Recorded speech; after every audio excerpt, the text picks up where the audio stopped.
ಎಲ್ಲರಿಗೂ ನಮಸ್ಕಾರಗಳು. ನಮ್ಮ ಶಾಲೆ ಹೆಸರು ಸರ್ಕಾರಿ ಹಿರಿಯ ಪ್ರಾಥಮಿಕ ಶಾಲೆ ಬೆಟ್ಟಹಳ್ಳಿ. ಪದ್ಯದ ಹೆಸರು ಒಂದು ದಿನ ಪೆದನ ಹೆಂಡತಿ. ಒಂದು ದಿನ ಪೆದನ ಹೆಂಡತಿ ಸೌಗೆ ಮಾಡಿದ್ಲು, ಯಾರು ನೋಡಬಾರದೆಂದು ದವಿಗೆ ಹಾಕಿದ್ಲು.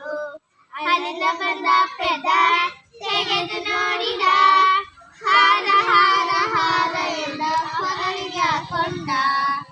ಒಂದು ದಿನ ಪೆದನ ಹೆಂಡತಿ ಕೊಡ್ಬಳೆ ಮಾಡಿದ್ಲು, ಯಾರು ನೋಡಬಾರದೆಂದು ದವಿಗೆ ಹಾಕಿದ್ಲು.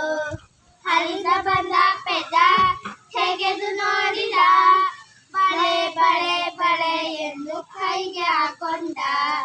ಒಂದು ದಿನ ಪೆದನ ಹೆಂಡತಿ ಚಕ್ಲಿ ಮಾಡಿದ್ಲು, ಯಾರು ನೋಡಬಾರದೆಂದು ದಬಿಗೆ ಹಾಕಿದ್ಲು. ಅಲ್ಲಿಂದ ಬಂದ ಪೆದ ತೆಗೆದು ನೋಡಿದ, ವಾಲೆ ವಾಲೆ ವಾಲೆ ಎಂದು ಕಿವಿಗೆ ಹಾಕೊಂಡ. ಒಂದು ದಿನ ಪೆದನ ಹೆಂಡತಿ ಲಾಡು ಮಾಡಿದ್ಲು, ಯಾರು ನೋಡಬಾರದೆಂದು ದಬಿಗೆ ಹಾಕಿದ್ಲು. ಅಲ್ಲಿಂದ ಬಂದ ಪೆದ ತೆಗೆದು ನೋಡಿದ, ಚೆಂಡು ಚೆಂಡು ಚೆಂಡು ಎಂದು ಆಟವಾಡಿದ. ಚೆಂಡು ಚೆಂಡು ಚೆಂಡು ಎಂದು ಆಟವಾಡಿದ.